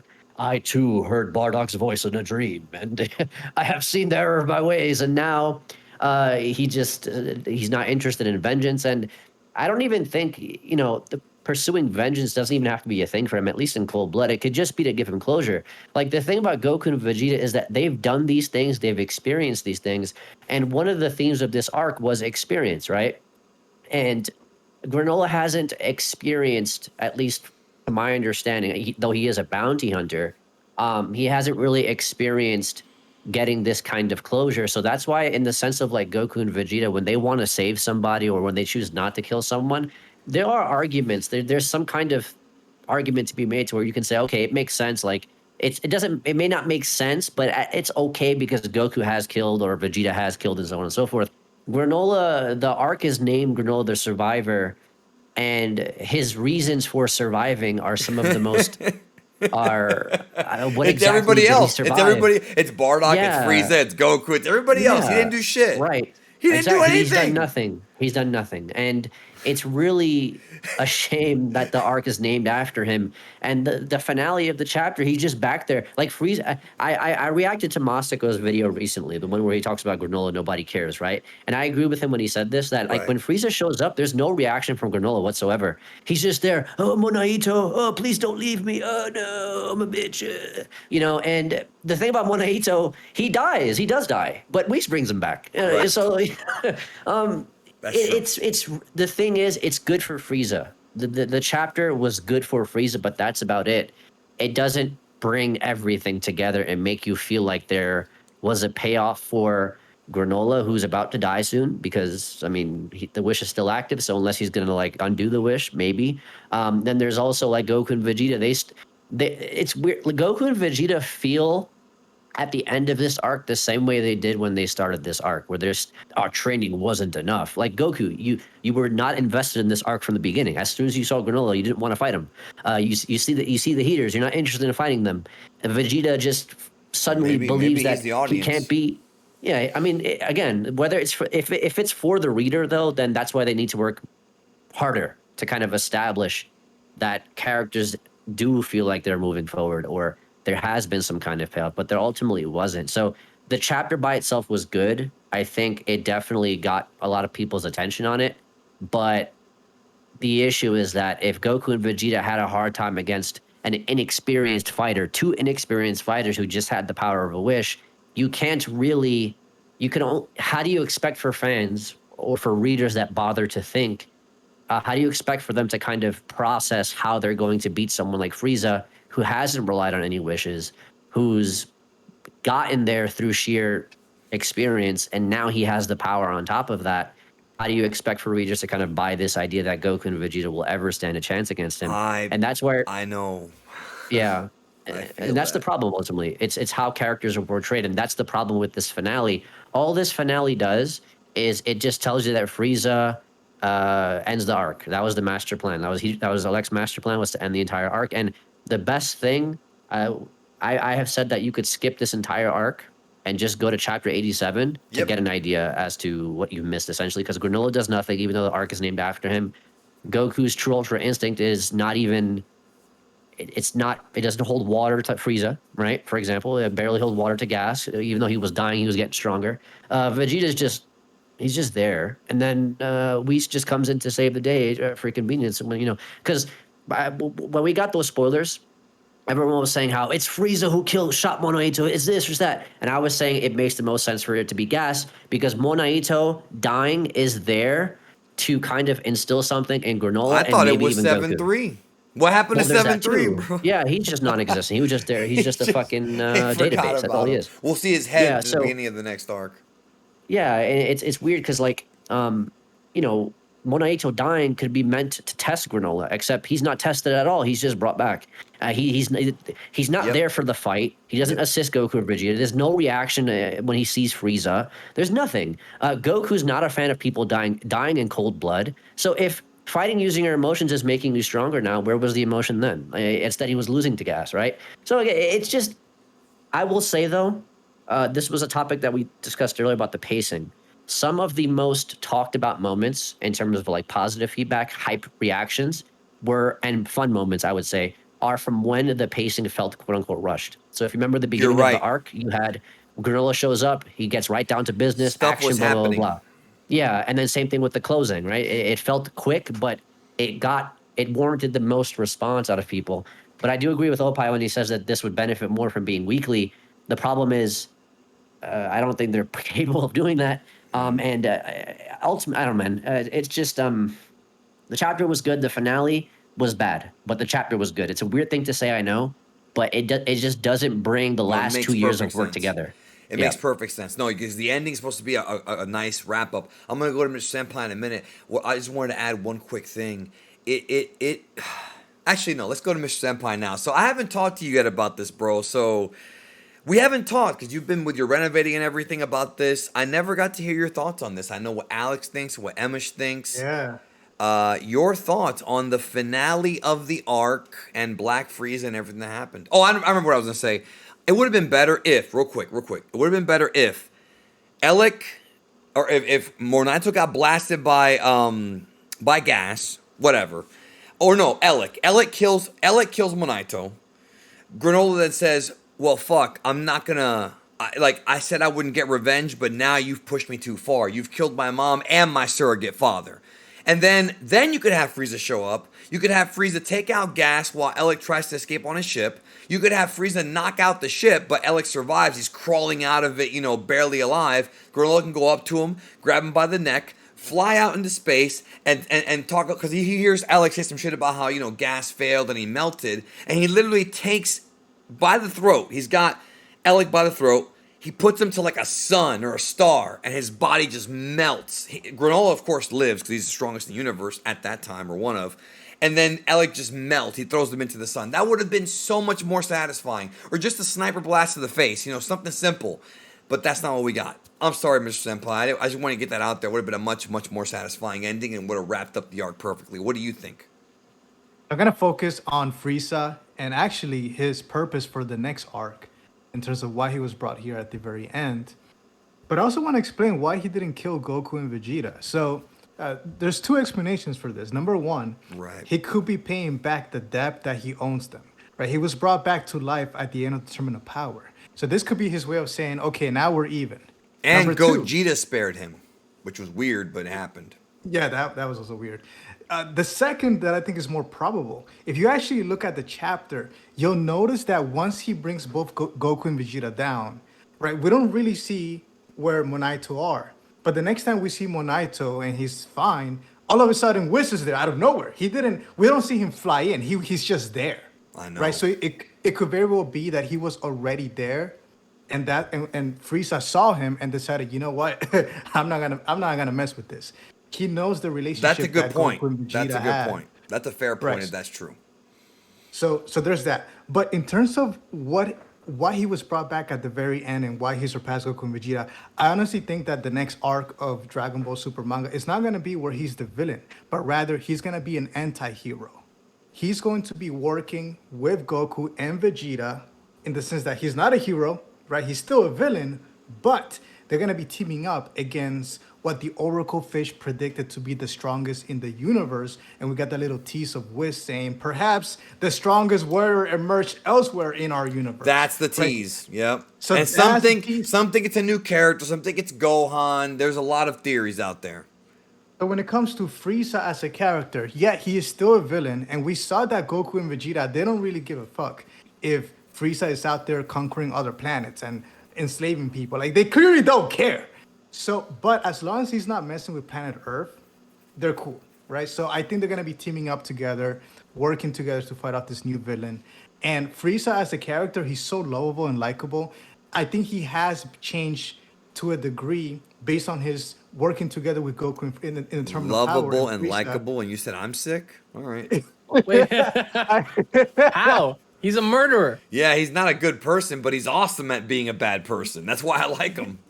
He's too good of a character to just have him as a plain villain and then have him get killed off. No, I think- agree. They should dangle that berry for a little while before they take him out. I agree with you on that. But that's why him being an anti-hero is going to make it complicated for us as a viewer, because we're going to be Maybe, cheering yeah. on for him. We're going to be cheering, oh yeah, he's working together with our characters, but at the same time, he's also a murderer and villain. So it's kind of like that that contrast between Right. him. I get it. Good and bad is not black and white, right? It's complicated, and I think the next saga is gonna kind of pursue that. Right. That's Well, he's fair. only doing that for his own best interest. Let's not forget that. Vegeta pointed that out in Broly. He said, "Do you think he wants to work with us? He's only doing it for whatever his best interest is. So why would he allow for anybody to kill Goku and Vegeta when that's within his own best interest for him to be the one to kill off those two by his own hands? Why would he allow for anybody else to do that for him? You know. So that's why like you can kind of look at it to be like, oh, he's around and you know he might be great, a great addition to the story, but by no means I think is anyone going to root for him because at his core, his goal is to murder these two and anyone else who decides to get in the way. That's a fact. And even Vegeta was able to point that out to Goku with Goku being like, well, if he comes back again, we'll just stop him, right? And it's like, oh, he's here now and doesn't look like you guys are stopping him much, are you? They didn't stop anything, bro. But if Vegeta was able to change the core of who he was, do you think that there's hope for Frieza? I don't to want one that. day- I don't, absolutely not. I don't want that to happen. I don't want Absolutely that. not. Absolutely not. No. He, unlike Vegeta, there's a bit of humanity or at least like some sort of like conscience there. Whereas with Frieza, it's like it's a no go. At his core, he's not like, well, maybe I should just become a good person. Yes, no, he's just gonna murder these guys by any means, and he will get the job done by any means necessary. Not just that, but also they're different characters. Vegeta, and I'm not going to go into this here because it's a long video that I'm going to probably put out. But Vegeta is a totally different character. Vegeta only knew war and fighting throughout his whole childhood, and he was shown mercy a few times by Earth's people, and then eventually would meet Bulma, knock her up, and then as time went by, he slowly kind of softened up. Frieza's always had everything. He's had his family, he's had his empire, and he's choosing to be a dick.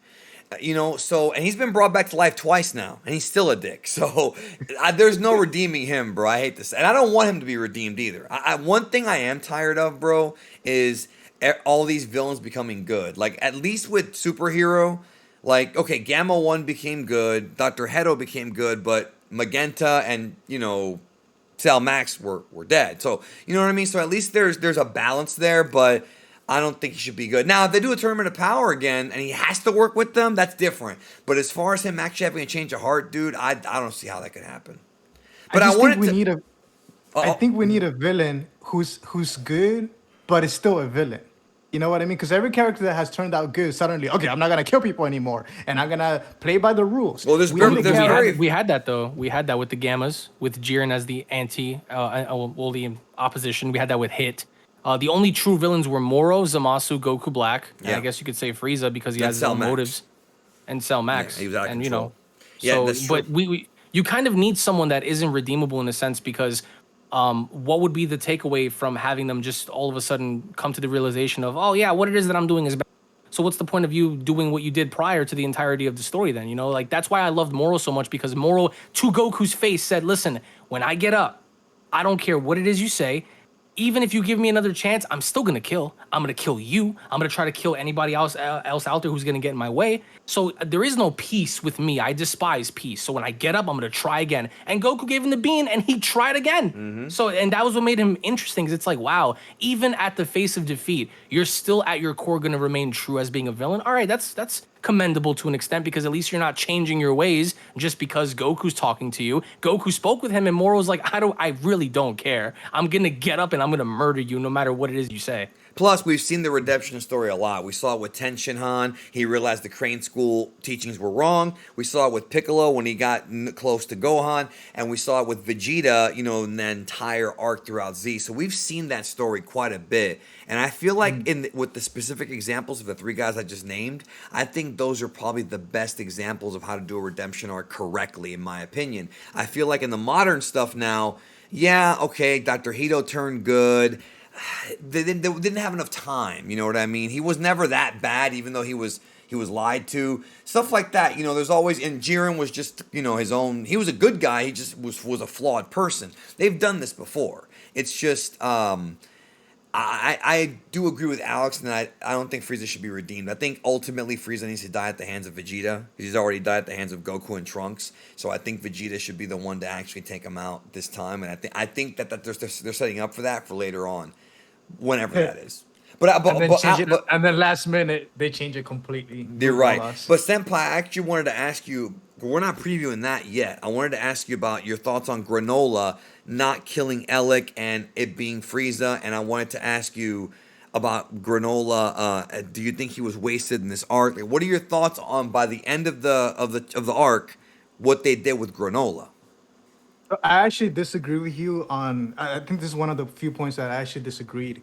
And so when it comes to Granola, it makes more sense for him to have the character development where he saw what happens when you become obsessed with vengeance. And Right. that's what happened with Gas, right? And he didn't want to become that. He saw how people around him were getting hurt because of his own desire for vengeance, and he was being brainwashed. That's a So good point. him deciding, you know what, this person who took everything for me, who is the sole source of all the suffering of my entire life, I'm going to spare him. Right? I'm not going to pursue that vengeance because once I cross that line, I don't know what's going to happen. So I'm in the belief that it makes sense for him not to pursue, for him to not kill Alec. I just thought that Alec as a character was underutilized at the very end and just completely changed. Everything about Alec was thrown out the window at the very end. Trying to punch Frieza, you know it's not gonna do anything. And yet it was like an emotional response instead of a rational response. And they just completely changed his character at the end. So I did want him to die, just not at the hands of Granola, which that didn't happen. So That's what they did, yeah. So, okay, what I want to do now is we're going to give our closing thoughts on the highs and lows of the Granolah arc and your final thoughts. Good, bad, or indifferent. I've kind of been waiting to talk about this. This will be the last topic, which is, and I've said this before, it's my least favorite arc manga wise in Dragon Ball history. Like not anime wise, because Potafu was probably the worst anime arc, and there's some other stuff that's questionably as bad if not worse. There are some things I did like about this arc. I like that Goku and Vegeta went in different directions. I like that. I like that we had more of a Star Wars vibe with bounty hunters and thieves and people wanting to overthrow empires. There was cool ideas. It's like GT, man. There's cool ideas, but how was the execution? Some of it was okay. Some of it was not okay, but overall, it's my least favorite Dragon Ball arc manga-wise. Maybe the anime will fix some things. I think it's way too inconsistent. There's too many negatives. There are some highs, though. There's a couple of fun chapters. Genuinely, there's a lot of really fun chapters here.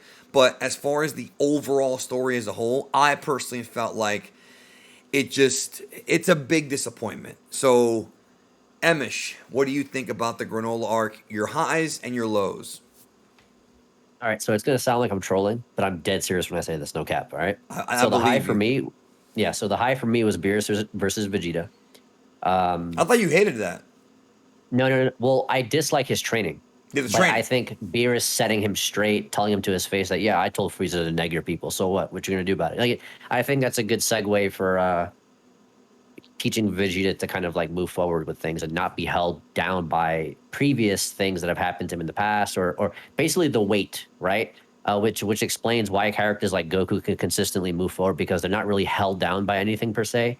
Jiren is also another character like that. He's not really held down by anything. He has regrets, but they don't particularly hold him back from achieving his goals, right? Belmont is actually a good example of this as well. One of the instances as to why he became a destroyer is because he couldn't subscribe to the weak-minded thinking of teamwork, for example. We get that information in the story. So it's a good theme, I think, for characters like Vegeta who want to get stronger, and the only way they'll get stronger is if they just look forward and move forward, and that's what Beerus tries to teach him. And then that just goes straight into the dirt because Vegeta I think fans are coping when they say he misunderstood him. That was the high for me, and then Beerus whooping his ass I think was a good thing. Which is interesting because it doesn't really impact the Granolah arc itself. I just think it's a flat out good moment. It's probably my favorite moment. Okay, fair. And then the low for me was Torotaro's interview regarding anything regarding this arc. I think I have no words really. It's obvious that they don't know what they're doing with this Dragon Ball. What Super about how stuff. he said "Oh, Toriyama wrote a brilliant story," and it's no, I don't I agree mean, with he may that. have blueprinted it, but But he may have wrote bullet points for it. But but even that there was nothing brilliant about it. I mean, I guess if you really yeah. like the Bardock stuff, maybe, but there's certain so I want to real quick, when you write a story, there are certain rules that, and this is something that Yeah. we've learned from like the ancient world, like going back to like Homer and shit. Like when you write a story, there are rules for protagonists and antagonists, and you can play with that. You can always, like what Mr. Senpai said, you can have like anti-heroes and Right. but like there are so many storytelling rules that this broke that I don't even have time to get into it here. And that's kind of where I think you and I are in agreement that there's so many things that they did here, like building up characters and then not doing anything with them, or explaining things poorly, or going back on things. That there were so many things. It's sort of like it reminds me. This is going to be a weird comparison, but it reminds me of The Last Jedi. How people kept saying like The Last Jedi is a great movie, and there are some great things about it. It is well shot. There's good stuff, but it does a disservice to the characters, multiple characters, especially Luke Skywalker. I don't think this arc killed Goku or Vegeta at all. I don't think that they're like, ruined or anything like that. But I do think that they didn't do enough with them that was interesting. Ultra Ego was a cool idea, and I hope they continue that. But then what? So, to speak on your point, basically, like Frieza comes in, he's an established character, and he just poops on the last 2 years worth of work. Yeah, you mentioned that for these characters, for the build up. Yeah, that essentially is what you're saying. You to build up to the next thing specifically. That's just how I see. Yeah, exactly. So ultimately, and I think another issue. It's not a specific moment, but it's very common for DBS, specifically Toyo and whoever's working with them. Right? They try to recreate moments that have earned their place in history, right? And they try to constantly bring back the nostalgia baiting and stuff like that needs to stop. I'm fine with references here and there, but I think obviously one of the obvious, those places earned their places in history because they earned it. They were memorable. There's nothing about these fights that are memorable. Very little in the arc itself is memorable. The one thing, like, imagine this. They gotta do something. What are you going to think about when you talk about the Granolah arc? You know what you're going to talk about? Man, the way Frieza just showed up and negged these motherfuckers, bro, that shit was hype as fuck. Right. You're not going to talk about Bardock. You're not going to talk about Ultra Ego Vegeta because he got his ass whipped for the rest of the arc after that. He did nothing. And you're not going to talk about True Ultra Instinct Goku either because it ultimately didn't really amount to anything. So what you're going to remember is you're going to remember Black Frieza. And I think, again, the issue with DBS right now is that it tries too hard to recreate moments that are worth discussing, moments that hit home. And what it should be trying to do, and I say this on streams all the time, what they should be trying to do is create new moments in history that are worth discussing. So that way they feel unique to themselves. And that's why I don't like when Toyo constantly draws all his fights the same way. I don't like when he references things too much. I don't like... it's a problem because the fights don't feel unique. When I see that kick that he does when they're always kicking people in the midsection, I don't see that. I see Super Vegeta versus Cell. Right. That's one instance. I give an example. When in the recent chapter, the Frieza gut punches Goku and Vegeta. It's the same thing we see all the time, but from a different angle, right? So it's when Kale face palms Frieza. It's when Gohan punches OG-73. It's the same thing, but from a different angle. And yes, he drew it better and the angle makes it look cool, but it's the same thing. And I really would like for them to just shake it up and just change things a bit to where we can actually talk about a fight or talk about a moment in an arc, and it actually feels like it's not trying to nostalgia bait you. It's not a reference to something. It feels like it's something that's unique to Dragon Ball. Whether or not that's hard for them to do, I don't know. But I think that's also why so many other anime and manga right now are making strides, is because though their plots are generic, like Demon Slayer or like Jujutsu Kaisen, for example, things like that, where they're very generic, they do certain things with them that really make it feel unique to that specific series, whether or not they're motivated by something else. One Piece is a good example of this as well, where they just feel different. Impactful moments feel impactful. And to wrap up my point, I'll say this. So when Granolah finishes off gas, quote unquote, right? He's charging up his final attack. That should be like a major moment, right? But he gets a small panel when he's charging up an attack. The panel of Monaito healing everybody and showing up to help him is actually bigger and more emphasized than Granolah charging up as an attack. So that's what I'm saying. Like impactful moments. Yeah, if you go back and look, you'll see it. Like impactful moments need to feel like they're hitting you, like you can feel that shit. And they just don't have that. And if they do, they tend to be references to something else that happened in Dragon Ball or Dragon Ball Z. And I think that needs to stop. And I think there's obviously a lot of issues as we've discussed, but I think that's a good place to start in regards to some improvements that could be made. But yeah, the highest for me was Beerus and Vegeta, and then the lowest was anything Toyo had to say about Everything else. his own work. Yeah, everything else pretty much. So. Look, I don't want I to know it sound. sounds harsh. I'm sorry, but that's just how I feel about it. Like I said, you could skip this arc and you wouldn't really miss anything. And that's why the people that can read this and binge read it, that's why they enjoy it more than we That's a did, good because point. we had to experience this shit month to month. Because I can tell you right now, I experienced this shit month to month, and I don't want to go back to read it. And that's not me hating it. That's neither. just Me me neither. telling you I do not want to do that. The only time you'll catch me doing that is if I'm trying to find a scan because I'm trying to debate something or something like that. Outside of that, I haven't really gotten anything out of this arc other than Frieza is stronger than these two goons, and he may or may not even be the real strongest in the universe. We don't even find out who the strongest in the universe is until the last chapter, and it's not even for certain that it's Frieza. Right. Whis leaves it he's very ambiguous. He's very vague about it. Because they haven't figured that out yet, probably. Yeah. Look, I don't want to be condescending, but I'm going to say it and I mean it with all my heart.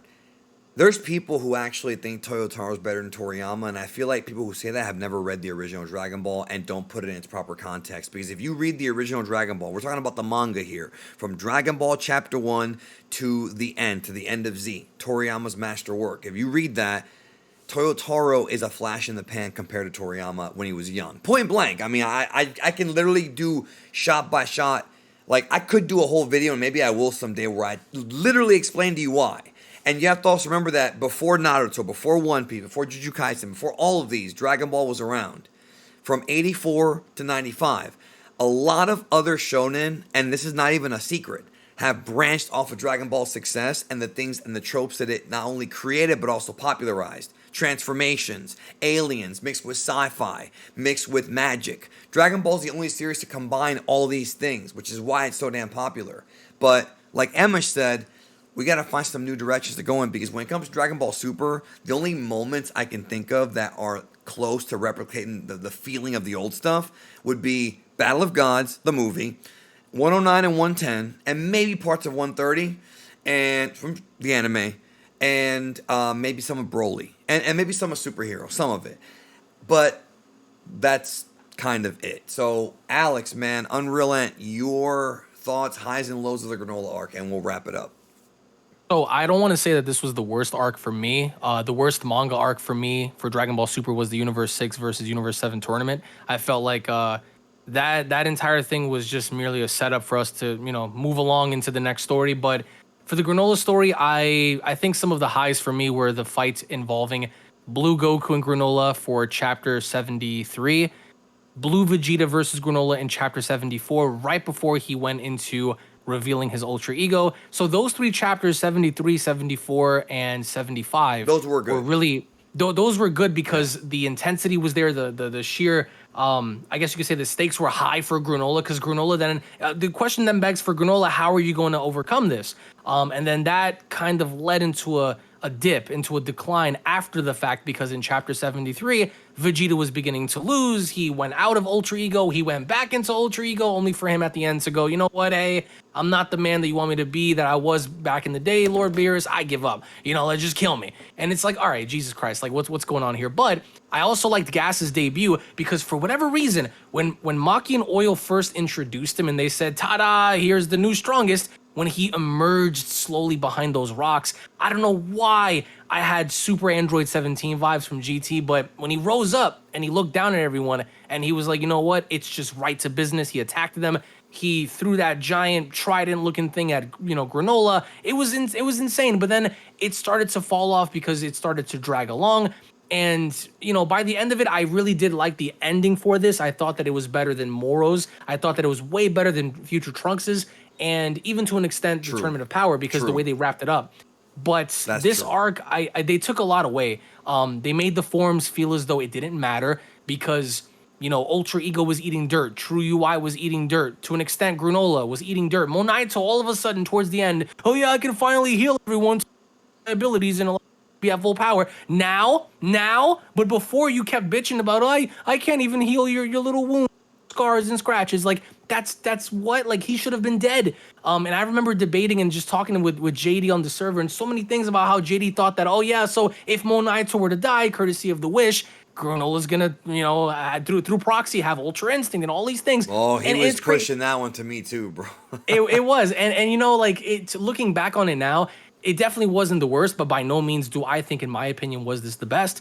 But I also feel that way because you still have to get to that point with Oob, so everything becomes predictable. Everything, unless they get to that point and then decide, you know what, we're gonna go past that a little bit, or at least do what we have to do to extend the story. Then it becomes unpredictable because, for all you know, the minute Goku goes off to train with Oob, in the next portion of that story, you could have Goku die, you could have Vegeta die, you could have someone just be because then it doesn't become as predictable to say when looking at the story. Okay, we have to wait until this certain point within the story happens for us to get a better understanding as to what's going to happen or how this plays out, because we know those two will meet. So until that happens, I don't expect for anything to happen to Goku. I don't expect anything to happen to Gohan or anybody else. They might change that to have everything, happen the way it did, except maybe now you can have Beerus and Whis be in the audience watching, you can have Broly there with them watching, but still have the fight, the little exhibition between Oob and Goku go down. So they're kind of stuck in this little bubble to where you want to introduce change,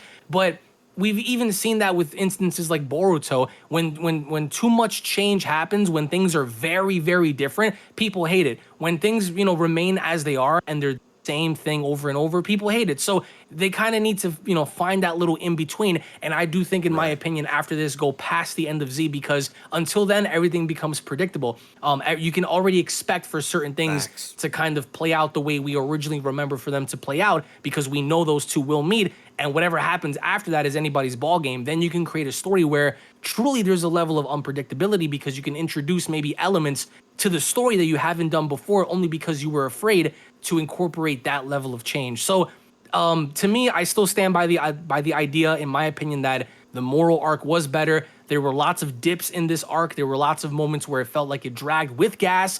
But I can understand his character. I can understand the premise of the story. The stuff with the wish, I hated that from the beginning, only because they needed to find a way to match Goku and Vegeta's power. So instead of creating some sort of a lucrative kind of way for a villain to become stronger, they just said, let's just use the Dragon Balls. The reason why Moro was unique was because even though he had the Dragon Balls, he said, yo, just make me younger. I'm gonna get stronger through my own means of taking your energy, along with eating planetary energy, consuming life force, and all that, in which allowed him to, retain his youth and then become stronger throughout that process. That was different. That was creative. That was cool.